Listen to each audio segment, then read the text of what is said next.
Tom stretched tiredly, leaning back in the leather chair in his home office. Outside the window of the Los Angeles suburb, dusk was already gathering, and the soft light of the street lamps poured onto the neatly trimmed lawns of their cozy neighborhood. In the distance, he could hear the measured rustle of passing cars and the occasional echo of someone's voices neighbors hurrying home after a long day of work.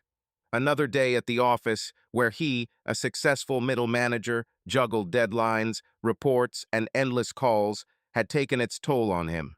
He felt like he had spoken more words that day than he had in the entire previous week, and each one seemed to drain him of energy.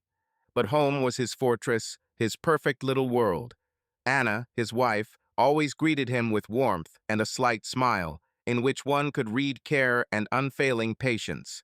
She knew how to create a coziness around them, which was not disturbed even by children's cries or toys scattered everywhere. The sweet smell of fresh apple pie was already floating in the kitchen, mixing with the aroma of coffee and cinnamon. The kids, Lily and Mike, filled the house with laughter and chaotic energy, their footsteps coming from the living room, where they would squabble over the TV remote 1 minute, then make up the next to start a new game with stuffed dinosaurs and plastic cars. Their carefree chatter was the best music to Tom's ears, a reminder of why he got out of bed every day. Everything was like in an advertisement for the ideal American life. A white picket fence, the smell of freshly cut grass, the soft light of garlands on the porch, and the light clink of glasses during family dinner on Fridays. Here, in this warm house, Tom allowed himself to be simply a husband and father without reports, calls, and to-do lists. Just him, his family, and rare moments of peace that were worth all his sleepless nights and stressful days at the office. He glanced at his watch. 7:42 p.m. Anna was busy in the kitchen, humming, while Lily, their 10-year-old daughter, was drawing at the dining room table, and Mike, their 7-year-old brat, was battling virtual monsters on his tablet. Tom smiled, feeling the tension of the day slowly ease away. But before joining the family, he decided to check his email.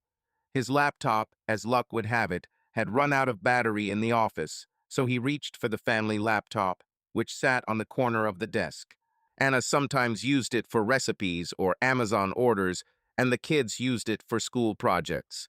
Nothing out of the ordinary. Tom opened the lid, the screen flickered, and the browser automatically loaded the last open tab. He frowned. Instead of the usual Gmail or a page with pumpkin soup recipes, the screen was adorned with a website with an ornate design. A dark background, gold fonts, photographs of women in elegant poses. The name of the site was Velvet Luxe sounded like something from a world Tom had never visited. He glanced at the headings: exclusive encounters, privacy guaranteed, for the chosen only. A login form and a sign for premium membership flickered in the corner. His first thought was, advertisement? Pop-up? But something told me that this wasn't just a random link. My hand was already reaching for the trackpad to close the tab, but my gaze caught on the profile that was open full screen. Name Scarlet Rose. Photo: a woman in a translucent black dress, sitting sideways to the camera. Her perfectly styled curls fell on her bare shoulder. Her face was hidden by an open-work mask, leaving only a hint of a smile and a slightly raised chin. In one hand, she held a tall glass of champagne, in the other an invisible thread of the viewer's attention. Something in her figure, in the curve of her thin neck, in the line of her collarbones, in the slightly casual way she leaned her elbow on the armrest of the leather sofa, seemed painfully familiar to Tom. His heart thudded dully in his chest. He could not immediately understand what exactly had caught his attention. This was not just a picture of a beautiful woman. In these small details, in her pose and manner, in her slight smile, something familiar could be discerned. Too familiar. He brought his face closer to the screen, barely blinking, trying to see every feature hidden beneath the mask. His fingers gripped the mouse so tightly that his knuckles turned white. A chill rose inside him, sticky and unpleasant, creeping under his ribs and depriving him of air. Can't be, he thought, but something inside was already whispering the opposite. Tom froze. His fingers, already aiming for the close button, hovered over the keyboard. His heart began to beat faster as he peered at the details. No, it can't be her, he thought, but his mind was already starting to pick out the coincidences. The height listed on the profile was 5'6". Her hair was chestnut brown with light golden highlights. Her age was 34. It all matched. It matched too perfectly. He scrolled down to where the About Me section read, "Sparks of passion and refined elegance. Available for exclusive meetings in Los Angeles. Only for the chosen ones." "Tom, dinner's ready." Anna's voice, clear and warm, broke into his thoughts like a shard of glass into calm water. He winced, slammed the laptop shut, and turned around. She was standing in the doorway, wearing her favorite blue apron, with the easy smile that always made him feel at home. But now there was something wrong about that smile. Or was it just his imagination? "I'm coming, honey," he managed to say, trying to keep his voice casual. A whirlwind of questions was already brewing inside him. This was a mistake. This was a joke. Someone had hacked her account. Or he didn't even want to think about the other possibility. Anna, his Anna, the model housewife, the mother of his children, the woman who made him coffee with perfect foam every morning on a sex site. It was absurd, ridiculous, impossible. But the profile image Scarlet Rose was branded into his brain. He stood up, his legs shaking slightly, and headed toward the kitchen, which smelled of fried chicken and mashed potatoes. Anna was already setting out plates, Lily was talking about the school play, and Mike was trying to steal a piece of bread from the basket. Everything looked so normal, too normal. Tom sat down at the table, but his thoughts were elsewhere. He looked at Anna, trying to find something in her that would refute his suspicions. Her movements were as smooth as always, her laughter was as sincere. But now her every gesture seemed to him part of some carefully constructed mask.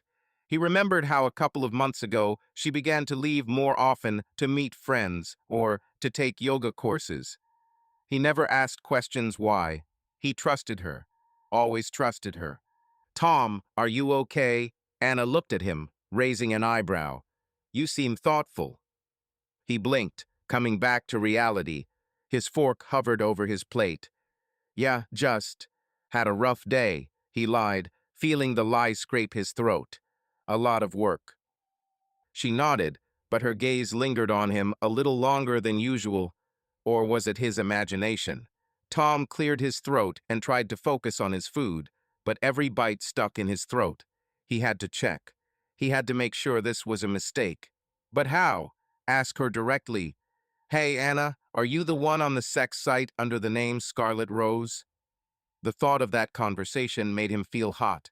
No, he needed to gather more information first. Maybe this was some kind of cruel joke. Maybe someone had stolen her photo. Maybe... "Dad, will you come to my play on Friday?" Lily's voice pulled him out of his spiral of thoughts. She looked at him with her big blue eyes, so similar to Anna's. "Of course, teddy bear," Tom smiled, although the smile was strained. "I wouldn't miss it for anything." Dinner went on, but for Tom it turned into a strange performance, where he played the role of a happy husband and father, while inside he was torn apart by doubts. When they finished, Anna began to clear the table, and Tom volunteered to help with the dishes, to somehow distract himself. But standing next to her at the sink, he could not shake the feeling that he was looking at a stranger. Her hands, which he knew so well, now seemed part of some other life, a life he knew nothing about. "Are you sure you're okay?" Anna asked, handing him a wet plate. Her voice was soft, but there was a hint of worry in it. "Yeah, everything's fine," he replied, trying not to look her in the eyes. "I'm just tired." She nodded, but Tom noticed the slight twitch in her fingers as she placed the pan in the drainer. Or was it just his imagination? He didn't know. But he did know one thing. He wouldn't sleep tonight. He needed to get back to that laptop. He needed to dig deeper. After the kids went to bed and Anna went to take a shower, Tom quietly crept back into the office. He opened his laptop, feeling like a thief in his own home. The tab was still open, Scarlet Rose. He clicked on the profile, reading every word, every detail. At the bottom of the page was a contact number not Anna's, but that meant nothing. He opened the browser history, and that's when his heart sank. Dozens of visits to this site over the past months. Logins, logouts, profile updates. All from this laptop. From their laptop. Tom sat back in his chair, feeling the world crumble around him. This wasn't a mistake. This wasn't a joke. But what did it mean? Who was Scarlet Rose? And who the hell was Anna? Tom was not sleeping. Lying in the darkness of their bedroom, he stared at the ceiling, listening to Anna's even breathing next to him. Her hair, soft and smelling of lavender shampoo, was scattered across the pillow, and her hand rested peacefully on the blanket. This picture, so familiar and dear, now seemed to him like a decoration, behind which something alien, frightening, was hidden. He rolled over on his side, trying not to wake her, but chaos raged inside him. Profile image Scarlet Rose burned in his mind like a neon sign in a city at night. The questions multiplied, but there were no answers. He couldn't just ask. He couldn't burst into her world with accusations based on a single browser tab. He needed facts, evidence, truth. The next morning, Tom got up earlier than usual. Anna was still asleep, her back to him, her face buried in the pillow. Her breathing was still as even and peaceful as if there was nothing but calm and trust hidden behind the thin fabric of sleep. Fortunately, the children did not wake up until 7 he had time. He crept into the kitchen, trying not to break the floorboards in the hallway. He made coffee bitter, too strong, burning his lips, but even that couldn't dispel the dull heaviness in his chest. Tom sat down at the table with their family laptop, a simple, old one with peeling buttons and stickers Lily had stuck on last year. The screens of family life, it seemed like everything was at hand, everything was open, everything was honest. But now every icon on his desktop felt like a disguised door to another world. His fingers trembled as he opened his browser. His browsing history was still there, Velvet Luxe, dozens of logins over the last 3 months. Same name, same night hours. He clicked on one, and the site loaded again, ornate and shimmering like the window of an expensive boutique, both inviting and repulsive. Profile Scarlet Rose was active. Updated photos, new poses, new details. In one, she was lying on a velvet sofa, her leg casually thrown over her head, the same glass of champagne in her hand. In the other, a dark silhouette, the contours of her body visible through the translucent fabric. And below are the reviews. His gaze caught on the first words, an unforgettable night, full of sophistication and passion. Scarlett knows how to make an evening special. The words were sugary, alien, but they made you want to stand up and scream. Each word hit like a hammer on glass. He closed the tab, feeling the blood pounding in his temples. His hands were wet, either from sweat or from cold fear. It wasn't enough. Browser history wasn't proof. It could have been anything. A virus, a random click, a stupid mistake. Maybe the kids were playing and clicked something. Maybe someone was using their Wi-Fi. Maybe, maybe. But deep down, he already knew that the answers weren't on the surface. If there was truth, it was hidden deeper in correspondence, in hidden folders, in passwords he didn't have access to. Tom wasn't a spy. He wasn't a detective. He was just a manager who knew how to write reports, negotiate, and convince suppliers to give him a discount. But those skills were of little use now. He took a mug, took a sip of cold coffee, and stared out the window. Behind the glass, the dew was slowly melting on the green grass of their perfect lawn. The white picket fence, which yesterday had been a symbol of tranquility, now seemed like a fragile partition behind which his world could collapse at any moment. He knew he couldn't just go to bed and pretend he hadn't seen anything. But he couldn't say it outright, either not now, not without proof. He had to become someone else. Someone who could search, dig, compare, and extract the truth from halftones and hints. He opened a new document. On a blank sheet of paper, he began to make a list. What do I know? What do I need to check? Where could the answer be? He wrote, erased, wrote again. And with every word, with every line, the chaos in his head turned into a plan. A terrible, humiliating, but the only way to save at least the fragments of their fragile, beautiful life behind the white fence. The first thing Tom did was check Anna's phone. She never said a password, she trusted it, just as he trusted her. Or was that part of her game, too? While she was in the shower, humming some old Taylor Swift songs, he picked up her phone from the nightstand. His fingers hovered over the screen. It was wrong. It was an intrusion. But he couldn't stop himself. He opened her messages, expecting to see the usual. Chats with friends, school groups, reminders for parent-teacher conferences. And there they were, all the usual correspondence. But one contact stood out, signed simply a Stowe. No first name, no last name, no emojis, which Anna loved to add to each number. Tom opened the chat. The messages were short, businesslike, but no less frightening. K, tomorrow, 8 p.m., Chateau Marmont, room 312. Confirm. Anna, I confirm. As usual. K, yes. Black dress, like last time. I'm waiting. There were more of the same exchanges. Dates, places, brief directions. No hints of friendly get-togethers or innocent encounters. Tom felt the floor slipping from under his feet. The Chateau Marmont was not a cafe for meeting girlfriends. It was a luxury hotel where celebrities and millionaires stayed. He knew because he and Anna had once dined there for their wedding anniversary. It had been expensive, too expensive for their budget, but Anna had insisted, saying she wanted to feel like a star for once. He had laughed at her whim then. Now the memory is cut like a knife. He put the phone back, trying not to make any noise. Anna came out of the bathroom, wrapped in a towel, with a smile that took Tom's breath away. She was so beautiful, so familiar. But now he looked at her and saw scarlet rose. "You're up early," she remarked, leaning over to kiss him on the cheek. "Everything all right?" "Yeah, just business," he muttered, looking away. "I need to get ready for the presentation." She nodded without asking any further questions and went off to get dressed. Tom sat there, feeling like a traitor. But who was the real traitor here? He didn't know. The next few days became a strange game, with Tom becoming a shadow of himself. He began to notice details that had previously eluded him. Anna left home frequently, always with convincing explanations. Meeting up with friends, yoga, shopping, spa. She'd return with bags from Nordstrom or Sephora, but now Tom wondered, were those bags just props? He began to check everything he could reach, feeling like his own life was turning into a puzzle.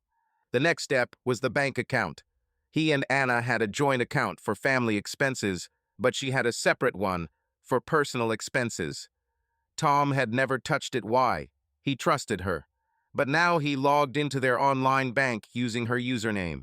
She hadn't changed the password in years, Lilamike12. His fingers trembled as he typed it in. The account opened and Tom began scrolling through the transactions. At first, nothing unusual. Coffee shops, clothing stores, manicures. But then he noticed strange inflows. Transfers of large sums, $2,000, $3,500, even $5,000 from unknown companies with vague names like Dawn Ventures or Elite Consulting.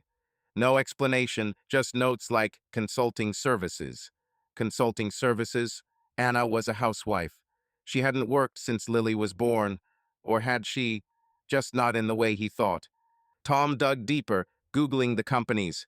Nothing. No websites, no addresses, no mentions. Blanks. His heart pounded as he realized that these could be shell companies for transferring money. Money for what? He didn't want to say the word even in his mind, but it was already stuck in his head. Sex services. He started checking her calendar, synced with their shared family app. Anna was always organized, writing down everything. School events, doctors, birthdays. But now Tom saw odd entries. Meeting, 7 p.m. Spa, 9 p.m. Dinner with Kay, 8:30 p.m. Evening hours, unusual for a spa or shopping. He matched the dates to messages Fronto. They matched. More precisely, they matched too perfectly. On Friday night, Tom sat in his car, parked 2 blocks away. Anna had left an hour earlier, saying she was going to a bachelorette party with her friends. She was wearing a black dress, the same one he'd given her for her birthday 2 years ago. She'd laughed at it back then, saying it was too fancy for the suburbs. Now he watched her climb into her Lexus and felt his world crumble. He didn't want to watch her. He didn't want to Beth's husband. But he should have known. Tom followed her, keeping his distance. His old Honda Accord was discreet, perfect for this stupid surveillance. Anna headed into downtown Los Angeles to the Chateau Marmont. Tom parked across the street, watching her get out of the car. She didn't look like Anna, she looked like someone else confident, with perfect posture, an easy smile that seemed rehearsed. She walked into the hotel, and Tom sat there, gripping the steering wheel so hard his knuckles turned white. He waited. An hour, too. His thoughts swung from rage to despair. He imagined himself breaking into room 312, confronting her, Thisto, whoever he was. But then what? What would he say? How would he look Lily and Mike in the eye if their family fell apart? He wasn't ready. He wasn't ready to lose everything. It was after midnight when Anna left the hotel. She looked as collected as she had when she entered, only now she was holding a small clutch and had a small smile on her lips. Tom watched her get into her car and drive away. He didn't follow her. Instead, he sat there, looking at the lights of the hotel, trying to figure out what to do next. At home, everything was as usual. Anna returned around 1 o'clock, creeping quietly into the bedroom, thinking Tom was asleep.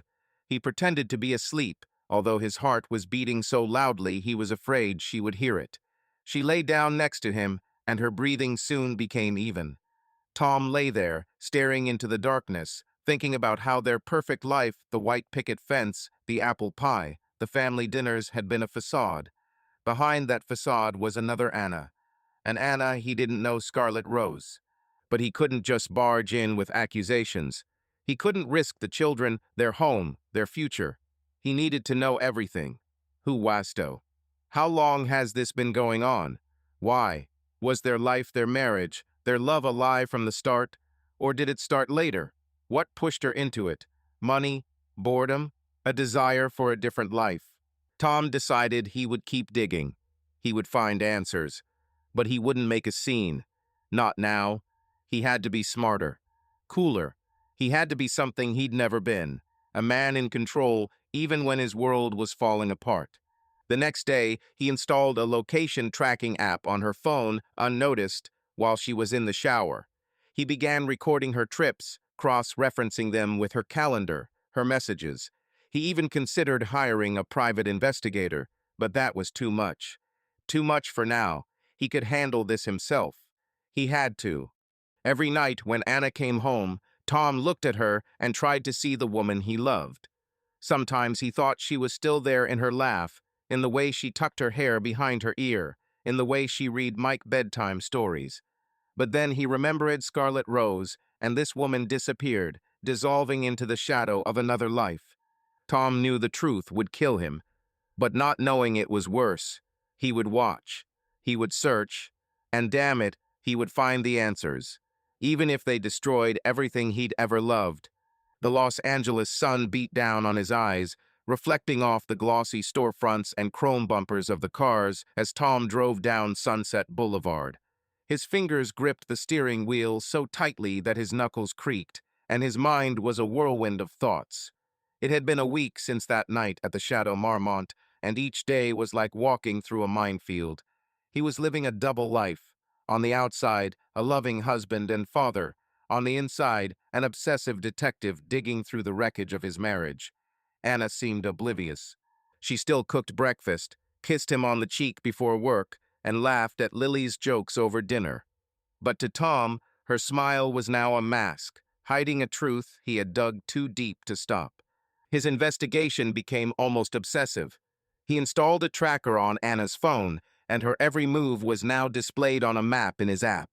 He matched her trips with calendar entries, with messages from a Mysterioso, and other contacts he started finding in her phone.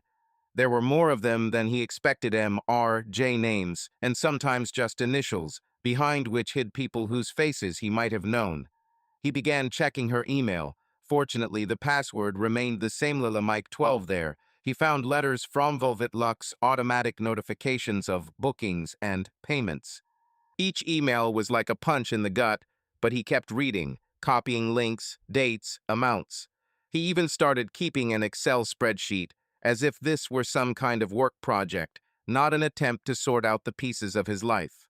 But the real breakthrough came by accident. On Wednesday evening, when Anna went out for another meeting with friends, Tom stayed home with the kids. Lily was drawing a poster for school, and Mike was building a fort out of couch cushions. Tom was sitting with his laptop, checking his browser history. He already knew that Anna didn't always clear her cache. This time, he came across a folder in the cloud storage, synced with her account. The name was innocent working file-ish clicked, expecting to find something like recipes or shopping lists. Instead, there were photographs. Dozens of them. Anna in fancy dresses, in hotel rooms, in restaurants, drinking wine. Some of her were with men, their faces cropped out or hidden, but something about their figures, the way they held themselves, seemed familiar.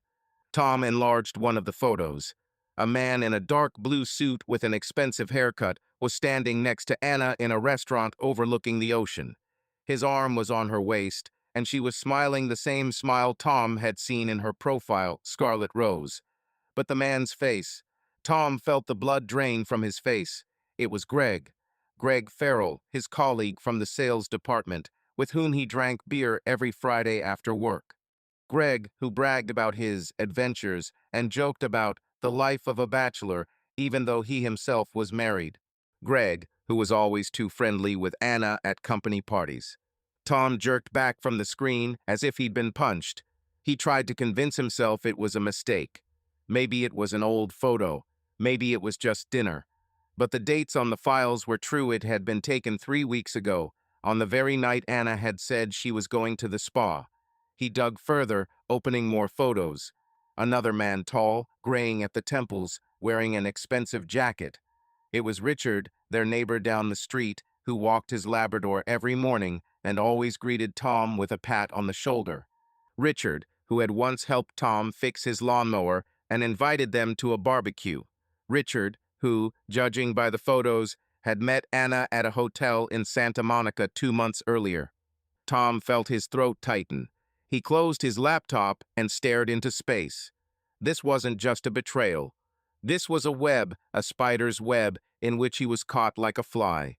His coworkers, his friends, his neighbors, people he'd said hello to, joked with, had coffee with. They all seemed to know something he didn't know, or worse, they were part of it. The next few days were like a nightmare he couldn't turn off. Tom continued his surveillance, but now with a new level of obsession. He began to take a closer look at the people around him. At work, he found himself studying Greg as he chatted with coworkers in the cafeteria. His laugh, his confident walk, the way he adjusted his tie, it all seemed like part of some disgusting performance to Tom. He began to remember little things. The time Greg had once mentioned that he knew a gorgeous girl for special occasions. Tom had simply laughed at it, thinking it was just small talk. Now it sounded like a confession. He began to notice how Richard, their neighbor, avoided his gaze when they passed each other at the letterboxes. Before, Richard always stopped to chat, telling him about his dog or his new car. Now he simply nodded and hurried away. Tom began to suspect everyone. Even their mutual friend Mark, with whom he went to football, seemed suspicious. Mark had made an odd joke when Tom mentioned that Anna was often away in the evenings. "Well, you know, women need their space," he had said with a wink. Tom hadn't thought much of it at the time. Now he replayed the moment in his mind over and over. The shock snowballed, and with it the humiliation. Tom felt like a fool, a complete idiot who hadn't seen what everyone else seemed to see. His perfect life, home, family, white picket fence, was a backdrop for his wife's other life. A life where she wasn't Anna, mother and wife, but Scarlet Rose, a woman who was hired for money. And hired, it seemed, by people he knew. Tom decided he couldn't live in this vacuum any longer. He needed to hear the truth from someone else. Not Anna, he still wasn't ready for that conversation. He was afraid he wouldn't be able to hold it in, that his rage or pain would explode and destroy everything. Instead, he decided to talk to Greg. If anyone could confirm his worst suspicions, it was him. On Friday after work, Tom invited Greg to have a beer at their usual bar, the Rusty Anchor. Greg agreed with his usual ease, clapping Tom on the shoulder. "About time, old man. You've been so sour lately." Tom forced a smile, but inside he was shaking. He felt like an actor playing the part of good old Tom, while his real self was preparing for what could be the most humiliating moment of his life. The bar was loud, smelling of beer and fried wings. Greg sat across from him, sipping an IPA and telling a story about a new client. Tom waited for the conversation to die down. He took a sip of beer, steeling himself, and finally said, "Greg, can I ask you a question? A personal one." Greg raised an eyebrow, but his smile remained in place. "Go ahead, dude. What have you got there?" Tom took a deep breath. His heart was pounding, but he forced himself to speak calmly. "Do you know Velvet Luxe? A site. With sex services." Greg's smile wavered, but he quickly pulled it back on like an ill-fitting suit. "Well, I guess you heard. What? Decided to have some fun." He winked, but there was a slight tension in his voice, like a string under his finger. Tom looked him straight in the eyes. "I found a profile there, Scarlet Rose. And, she looks a lot like Anna. My Anna." For a split second, Greg froze. His fingers, clutching his glass, were white with tension. Tom caught the moment, brief as the snap of a mousetrap. But then Greg laughed, loudly, too loudly for the half-empty bar. "Come on, Tom, are you serious? It's probably just a coincidence. There are so many similar people. How many of these profiles are there now?" He waved his hand so casually that Tom almost exploded. "Not a coincidence," Tom said. His voice became harder, colder. "I saw the photo of you in a restaurant 3 weeks ago." The silence cut through the hum of the bar like a knife. The next table fell silent for a second, then began to rustle again, but something heavy and viscous hung between them. Greg stopped smiling. He slowly put down his glass, leaned back in his chair, and looked at Tom for a long time with an expression that mixed pity and irritation. "Damn, Tom," he finally said, rubbing his hand across his neck. "I didn't want you to find out. No one did." "Nobody?" Tom heard his own voice waver. "What do you mean, nobody?" Greg rolled his eyes and chuckled, as if explaining the obvious to a child. "Look, man, it's no secret. Half the guys in the office knew. Richard, Mark, even that friend of yours from accounting, what's his name? Steve. Everyone knew about Scarlett. She's popular. Thought you knew. Or, you turn a blind eye. A lot of people do that. It's easier." Tom felt the blood rush to his head. The noise in his ears was so loud he could barely hear the roar of the bar. He wanted to throw the glass at Greg, to smash everything breakable against his grin. But he didn't move. He just clenched his fists so hard his nails dug into his palms. "You mean everyone knew? And no one told me? Not a word? Not a hint?" Greg shrugged, that slippery, lazy mask of indifference back on his face. "Look, man, this is LA. Everyone's got skeletons in their closet. I thought you were just, in the game. She's smart. Never did anything extra. Nobody wanted to get in your way. You're always so proper. We thought you were making peace. Make up?" Tom almost started to scream, but he swallowed it. His voice became quiet, muffled, almost hissing. "This is my wife, Greg. My wife? You had sex with my wife?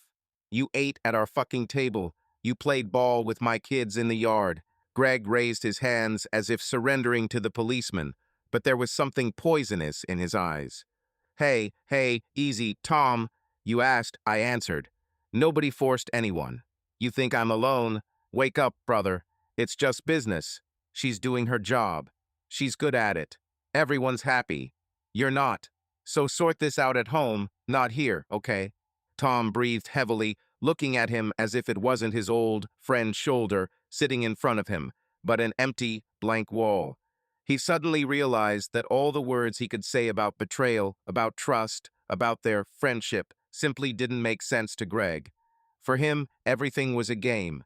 A fun, dirty game, where Tom was the only fool who played by the rules. He stood up slowly, his knee barely touching the table. The beer splashed over the rim of his glass. "We're not friends anymore, Greg," he said quietly, evenly, almost wearily. "And if you ever come near my family again." Greg snorted and leaned back even further, spreading his arms wide. "Relax, Tom. You're not the first, and you won't be the last. And yeah, you won't tell Anna that I leaked this to you, okay? We're both adults." "Business," Tom repeated, and the word was like poison. He stood up, threw a 20 on the table, and walked out without another word. Outside, he leaned against the wall of the bar, feeling the cold brick cool his burning skin. Inside, everything was boiling. Humiliation, rage, pain, all mixed into one unbearable cocktail. Everyone knew. Everyone except him. He was a complete fool, a blind idiot who believed in his perfect family while his wife sold herself to his friends. At home, Tom sat in the dark of his office, looking at a photograph on his desk. He, Anna, Lily, and Mike on the beach last summer. They laughed, built a sand castle, and ate ice cream. He had thought it was happiness then. Now he saw only lies. He didn't know how to look at Anna, how to talk to her, how to keep up the pretense. But he knew one thing. He wouldn't stop. He would find everyone who had been with her. He would find out how far this web had gone, and only then would he decide what to do next. The morning sun cast a soft golden glow across the kitchen, reflecting off the polished countertops and the china cups that Anna had carefully arranged on the table. The smell of freshly brewed coffee mingled with the aroma of pancakes sizzling in the pan, and the radio hummed softly to an old Frank Sinatra hit. Lily sat at the table, chatting about a school trip, and Mike, his face smeared with syrup, was trying to build a tower out of banana slices. Anna moved around the kitchen with the grace of a ballerina, her chestnut hair pulled back into a loose bun, her smile as genuine and warm as ever. It was the perfect picture of a family morning in suburban Los Angeles, and Tom, sitting at the head of the table with a mug of coffee, should have been happy. Instead, his insides were twisting with anger, which he hid behind a forced smile. It had been a week since his conversation with Greg, and every word he'd said in that bar was etched in his memory like shards of glass. Everyone knew. "It's LA. It's just business." The phrases played in his head like a broken record, fueling a rage that grew with each passing day. He watched Anna, her small movements, the way she winked at Mike when he dropped a piece of pancake, and he felt his fingers curl into fists under the table. She was so good at this, at the pretense, at creating the illusion of the perfect wife and mother. But Tom didn't believe in that illusion anymore. He saw another Anna behind its scarlet rose, the woman who sold herself to his colleagues, friends, neighbors. The woman who lied to him every day, every hour, every second. "Tom, you're a little quiet today," Anna said, setting a plate of pancakes in front of him. Her voice was soft, with a hint of worry, and she tilted her head at him, looking at him with that same smile that had once made his heart beat faster. Now it seemed like a mask, hiding a lie. "Just thinking about work," he replied, trying to keep his voice even. He even managed a smile, though inside he was seething. "Big project is coming up." "You always take this so seriously," she said, touching his shoulder lightly before turning back to the stove. The touch, so familiar, now burned like hot iron. Tom looked at her back, the curve of her neck, and wondered how she might have touched other men with the same ease. Greg, Richard, Mark. Who else? How many had there been? And how long had he been a blind fool? He took a sip of coffee to hide the trembling in his hands. He had to keep playing his part, the loving husband who knew nothing. He couldn't let Anna suspect that he was undermining her. Not now. Not when he was so close to putting together all the pieces of this sordid puzzle. But something dark, almost primal, was growing inside him. A thirst for revenge. Not just a scandal, not just a divorce. He wanted her to pay for her hypocrisy. He wanted her to feel the same pain, the same humiliation that he had felt. But for that, he needed proof irrefutable, ironclad, the kind that would crush her defenses if she tried to lie. Tom began planning his actions with a cold, methodical precision he hadn't expected of himself. He was no longer just a middle manager juggling reports and deadlines. He was a hunter, and his quarry was the truth. Simply following Anna through her tracker and her phone wasn't enough anymore. He knew she was meeting with clients. He knew her shopping and spa were a front, but he needed details. Names, places, dates, amounts. He wanted to know everything, down to the last detail, so that when the time came, he could look her in the eye and throw the truth in her face.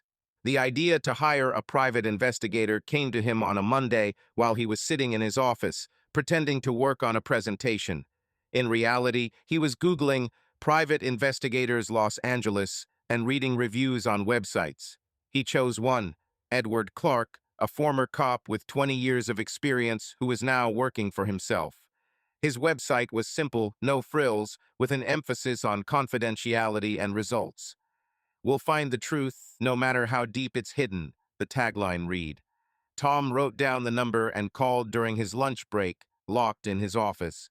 "Clark," the low voice answered, with a slight rasp, as if its owner had smoked too much or slept too little.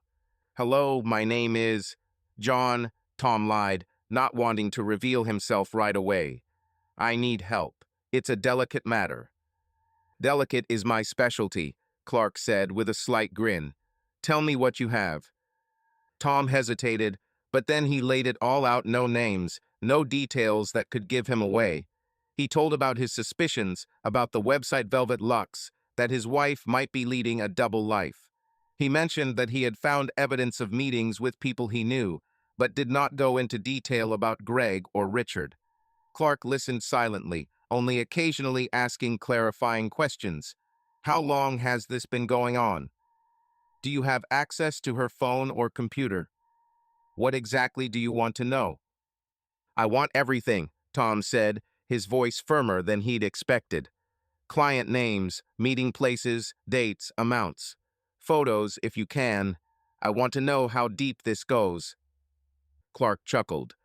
"It won't be cheap, John, and it won't be quick, but I can do it. Are you sure you want to know everything? Sometimes the truth. It's not what people expect." "I'm sure," Tom replied, and there was no doubt in his voice. "Name your price." Clark named a figure $5,000 for 2 weeks' work, plus any extras if something like undercover filming was required. Tom agreed without haggling. Money wasn't an issue. He and Anna had a nice savings account, and the irony was that some of that money might have come from her work. He wired a deposit through an anonymous PayPal account he'd set up specifically for this purpose and arranged to meet in 3 days to discuss the initial results. At home, Tom continued to play the part. He smiled at Anna when she told him about a new recipe she'd found online. He helped Lily with her math homework and played Mike's favorite video game about building spaceships. He even kissed Anna goodnight, even though it was like swallowing a shard of glass. Every word she said, every gesture she made, felt like part of a performance now. She was so good at pretending, at lying so easily. She asked him how his day was, laughed at his jokes, and planned a family trip to the zoo for the weekend. And all the while, Tom looked at her and saw Scarlet Rose. He saw her in a black dress, entering the hotel. He saw her with Greg, with Richard, with other men whose faces he did not yet know. But Anna didn't seem to notice. She was too confident in her game. Or maybe she just didn't think Tom was a threat. Maybe she thought he'd never figure it out. That thought only added fuel to his anger. He wasn't stupid. Not now. He would be smarter, more cunning, more patient. He would wait until Clark brought him everything he needed, and then he would decide how to strike. 3 days later, Tom met Clark at a diner on the outskirts of town, away from their neighborhood. Clark was a short man in his 50s, with graying hair and tired eyes that seemed to have seen everything there was to see in the city. He wore a shabby jacket and carried a worn leather folder. They sat in a corner, ordered coffee, and Clark began to talk. "Your wife is cautious," he said, opening the folder, "but not so cautious that I won't find anything. This is what I have so far." He laid out several photographs on the table. Anna in a black dress entering the Chateau Marmont. Anna in a restaurant with a man Tom didn't recognize, tall, dark-haired, in an expensive suit. Anna gets into a black Mercedes with tinted windows. In each photograph, she looked like Scarlet Rose, confident, elegant, unapproachable. Not Anna who baked pancakes in the morning. "This is just the beginning," Clark said, noticing Tom's jaw tighten. "I've found a few names. One of her clients is a man named Kevin Lawrence. Businessman, owns a couple of restaurants downtown. Another is Richard Pierce, your neighbor.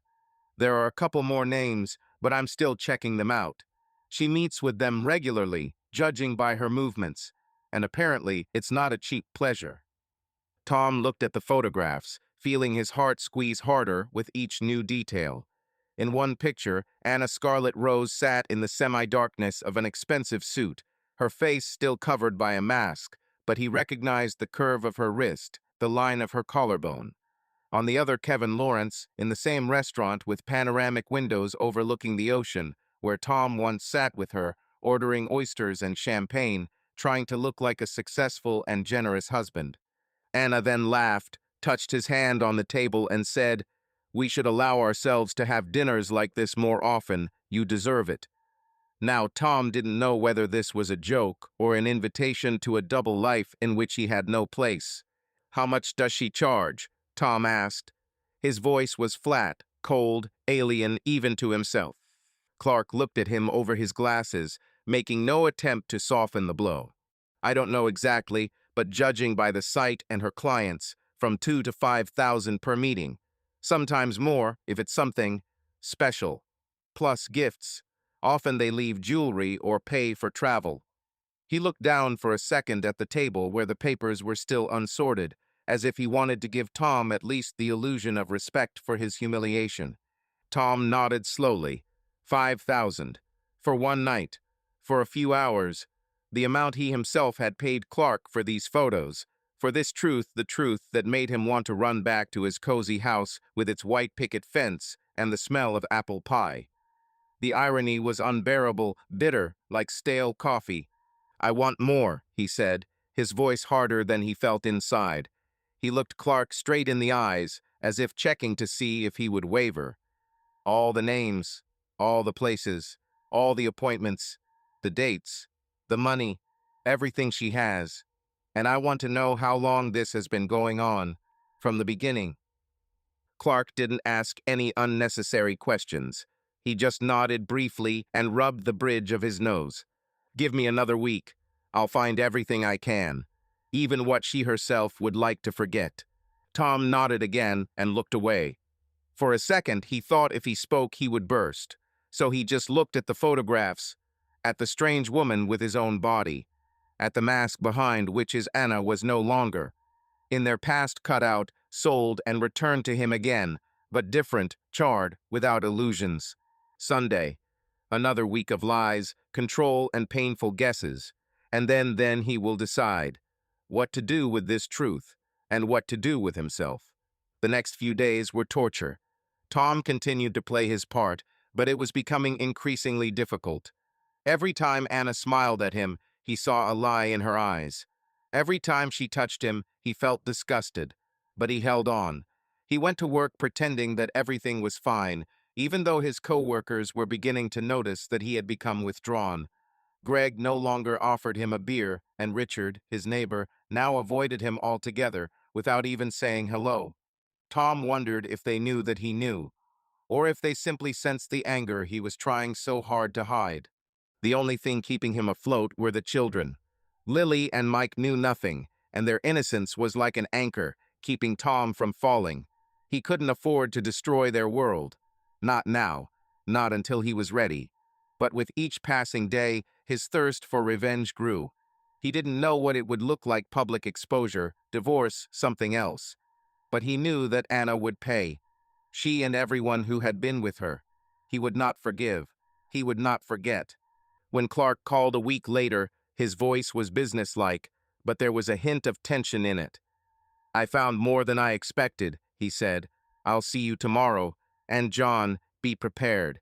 This isn't what you want to hear." Tom hung up, his heart in his throat. He didn't know what could be worse than what he already knew. But he was ready. He had to be ready. Because no matter how much it hurt, the truth was the only thing that could free him from this hell of hypocrisy. Tom stared at his reflection in the bathroom mirror, holding the razor he had just used to cut his cheek. His face, familiar and tired, seemed alien. His eyes, red from sleepless nights, betrayed the storm raging inside. He was no longer the Tom who, a year ago, had planned a family vacation to Disneyland, laughed at Anna's jokes, and was proud of his perfect life. Now he was a man who was consumed by rage mixed with pain, and this mixture was turning him into someone else cold, calculating, ready to throw off the masks. Today was the day when he would find out everything to the end, the day when Anna would no longer be able to lie. The last few weeks had been a living nightmare. The conversation with Greg, the photos from Clark, the endless nights spent analyzing messages, bank accounts, and the tracker on Anna's phone, it all came together to form a mosaic that made him sick. He knew that Anna was Scarlet Rose dated men he knew, co-workers, neighbors, even their mutual friend Mark. He knew she made thousands of dollars a night, that her shopping and spa were a cover for meetings in luxury hotels and restaurants. But that wasn't enough. He needed to see it with his own eyes. He needed to catch her in the act, so that neither she nor he could pretend anymore. The idea for the trap was spontaneous, but Tom honed it to perfection. He told Anna he was going on a business trip to San Francisco for 3 days. It was a plausible lie. His company often sent him to meet with suppliers, and Anna never asked unnecessary questions. He even packed a suitcase, ostentatiously putting a couple of shirts and a laptop in it to make it look convincing. On Friday morning, he kissed Lily and Mike, hugged Anna, feeling his skin burn from her touch, and left. But instead of going to the airport, he went to a motel on the outskirts of town, where he rented a room for cash so as not to leave a trace. There he waited, checking the tracker on Anna's phone, which showed her movements. He knew she would jump at the chance. And he was right. It was a warm Friday evening, with a light breeze that carried the scent of jasmine from the neighboring yards. Tom was sitting in his rental car, a gray Toyota Corolla, inconspicuous and ideal for surveillance, parked 2 blocks from their house. The tracker showed that Anna was home, but an hour earlier she had sent a text message to Sumanito James, 8 p.m. at my place. The kids are at a friend's. Tom felt his throat tighten. At their home. In their home, where Lily painted her posters, where Mike built pillow forts, where he and Anna once danced to the radio in the kitchen. She had brought a client there. This was more than just a betrayal. It was a desecration of everything he held sacred. He waited until the clock struck 7:45 p.m. The tracker showed a car pulling up to the house, a black BMW he recognized. It was James Crow, a lawyer Tom had once crossed paths with at a charity dinner their company had organized. Tall, graying at the temples, always in an impeccable suit, with a smile that Tom found too smooth. He had seen him in one of Clark's photographs, James sitting next to Anna at a restaurant, his hand on her knee. Now this man was in his house, with his wife. Tom waited another 15 minutes to be sure they weren't expecting him back. Then he drove quietly up to the house, parked around the corner, and walked in through the back door, which Anna never locked. The house was quiet, except for the faint sound of music, some jazz coming from the living room. Tom took off his shoes to be quiet and moved slowly down the hall. His heart was pounding so loudly he was afraid they would hear him. But he didn't stop. He had to see. The living room was filled with a soft, almost muted light from the table lamp. On the coffee table stood 2 half-drunk glasses of red wine, the wine slowly trickling down the walls, leaving crimson stains. Anna was kneeling right in front of the sofa, wearing that same black dress silk, slightly falling from the shoulders, which Tom had once bought her for her birthday, thinking that he was making her a happy wife. Her hair, heavy and shiny, fell over her face, slightly covering her eyes. Anna's hands moved slowly toward James's belt buckle. The man was sitting on the sofa, leaning back slightly, with his shirt collar unbuttoned and his jacket casually thrown over the back of the chair. His hand lay lazily on the back of her head, winding a strand of her hair around his finger. She bit her lips slightly, the same rehearsed smile that Tom had seen before, but only on the screen, among other people's reviews and photos under the name Scarlet Rose. Now she is here, not on a glossy website, on his carpet, in his house, on her knees in front of another man. Tom stood in the doorway of the living room, not realizing at first that he had already taken a step forward. His hand went to his throat, as if he was choking, but all he could do was clear his throat, quietly, almost politely, as if apologizing for walking in on them. Anna shuddered. Her hands froze on the buckle. She raised her head, and Tom saw in her eyes not a dissolute game scarlet, not the predatory confidence she showed her clients. No, in that second, he saw fear, pure, primal fear like that of a cornered animal caught in the headlights on an empty night road. James turned around. His face instantly went pale. He abruptly removed his hand from Anna's head and raised both palms as if surrendering, like a schoolboy caught stealing.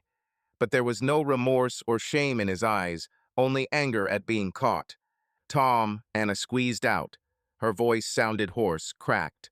She didn't get up. She remained kneeling by the sofa, one hand still holding James's belt, as if she didn't know what to do with him now. Time stood still. Tom looked at them, at a strange man in his house, at his wife kneeling on the same carpet where yesterday Lily had been building castles out of blocks, and Mike had been racing cars. He wanted to scream, to throw something heavy at the wall, to drag James to the floor and punch all that false calm into his teeth. But instead, Tom just stood there. Everything inside was on fire, but on the outside, he was stone. Tom, Anna began, her voice shaking, but she immediately pulled herself together. You're in San Francisco. Obviously not, Tom said, his voice cold as ice. He looked at her, at James, at their cozy scene, and felt everything inside him crumble. What is this, Anna? Your new shopping. James stood up, straightening his shirt. Look, Tom, let's not get dramatic. It's just a misunderstanding. A misunderstanding? Tom stepped forward, clenching his fists. You're in my house with my wife, and this is a fucking misunderstanding. Anna stood up. Her movements were jerky, but she was still trying to maintain control. Tom, calm down. Let's talk. Not here. No, he snapped, his voice growing louder. We'll talk now. Right here. Explain to me, Anna. Explain why you brought him here. Why Yow Scarlet Rose? Why are you sleeping with my friends, my colleagues, and my neighbors? Explain. Her face changed. The surprise was replaced by something else, a mixture of defiance and weariness. She crossed her arms, looking at him with a slight grin. You know everything, right? Good. Then what's the point of this circus? A circus? Tom almost shouted. This is our home, Anna, our family, Lily and Mike. How could you? What was I supposed to do? Her voice was sharp as a blade. Live your boring life? Go to work, pay the bills, pretend I'm happy in this suburban backwater?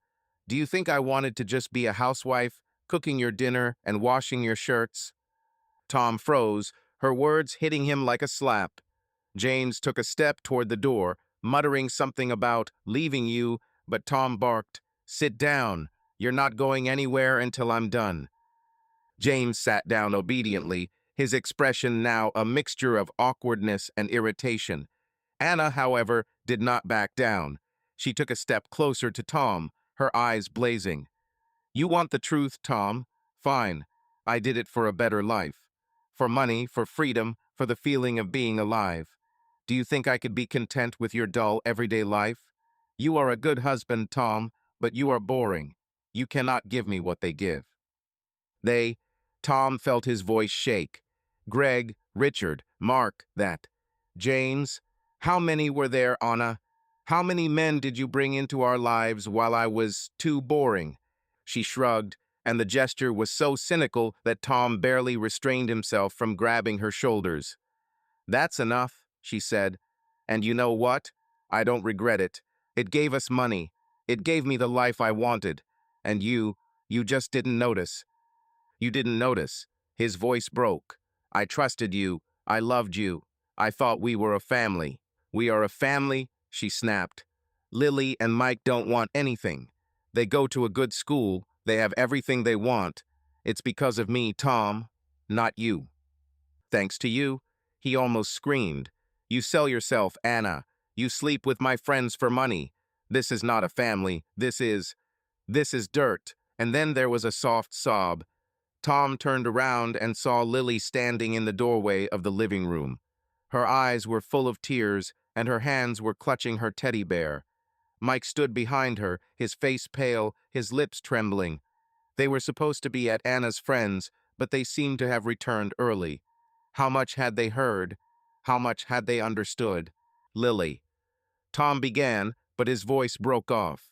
He took a step toward her, but she retreated, clutching the teddy bear to her chest. "Mom, is it true?" Her voice was so quiet that Tom could barely hear it. Are you doing bad things?" Anna turned pale.